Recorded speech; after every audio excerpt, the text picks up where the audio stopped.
Aujourd'hui, je vais vous parler d'une anecdote, puis j'aimerais ça qu'on prenne le temps de l'analyser pour vous montrer à quel point c'est important de comprendre ce principe-là quand on a une compagnie, quand on fait des soumissions, quand on fait du marketing, quand on interagit avec les gens. Donc, je compte mon histoire. Hier, j'étais allé à l'épicerie comme n'importe qui ferait. À un moment donné, le frigidaire est vide, faut bien remplir. Là, je m'en vais à l'épicerie. Moi, par habitude, j'ai toujours pris le temps de regarder c'est quoi le titre du nom de la personne qui est devant la caisse. Mettons, je commence à connaître les Gisèle puis les Ginette qui sont à mon magasin. Je connais aussi Martin Boucher, puis mettons, on va dire Christiane de la poissonnerie. Fait qu'à un moment donné, je finis par les connaître les noms. Mais quand je vais à l'épicerie puis que je vois ces gens-là, je leur dis bonjour, puis je dis bonjour Gisèle. En faisant ça, ce que ça a fait, c'est que les gens sont toujours surpris de voir que je me rappelle leur nom, puis j'ai des conversations avec eux. J'entends mes conversations, puis à cause que j'ai pris le temps de nommer leur nom, ça fait que je suis rentré dans une intimité avec, comme s'ils étaient contents, puis c'est normal, hein. Si à un moment donné, tu te promènes dans la rue, puis quelqu'un t'aborde, puis dit Hey, t'es Jason, ça va bien? Puis il parle de toi, tu vas te sentir comment? Tu vas te sentir bien, tu vas te sentir comme quoi qu'on te reconnaît. C'est la même chose avec tout le monde qu'on fait affaire. Donc, imaginez, j'étais à l'épicerie quand je fais ça, ce qui arrive, c'est que je rentre en conversation avec les gens.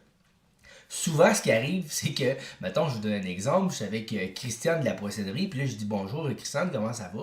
Elle est contente de me voir. Bien, souvent, Christiane, ce qu'elle fait, c'est qu'elle me pointe des produits qui sont en rabais, qui sont bons. Elle me parle de certaines choses, elle me parle même de ses affaires. Mais bref, moi, j'en retire quelque chose, puis elle aussi en retire quelque chose. Elle met de la vie dans sa journée. Je mets de la vie dans sa journée avec simplement le fait d'avoir nommé un nom. Je redonne encore l'exemple en construction, en rénovation, en soumission. Même si vous n'êtes pas de domaine de la rénovation, de la construction comme moi, quand vous allez voir un client, puis que vous savez votre nom, que vous apprenez son nom, que vous apprenez même son histoire, tu sais, moi, je suis un gars que j'ai de la misère avec les noms.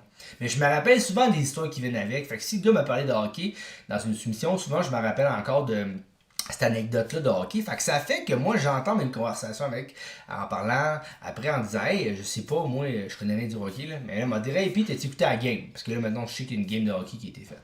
Ben, moi, le gars, il est content de savoir que je me rappelle qu'il y a un intérêt sur le hockey, puis je peux parler avec de ça. Puis ça fait que je rentre dans une intimité avec.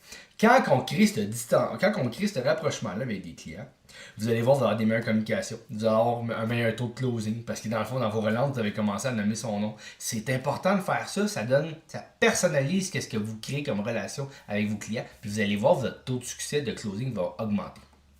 Ne négligez jamais que le pouvoir de nommer les noms des gens que vous fréquentez, ça rajoute de la valeur à eux, puis ça va aussi rajouter de la valeur dans ce que vous faites.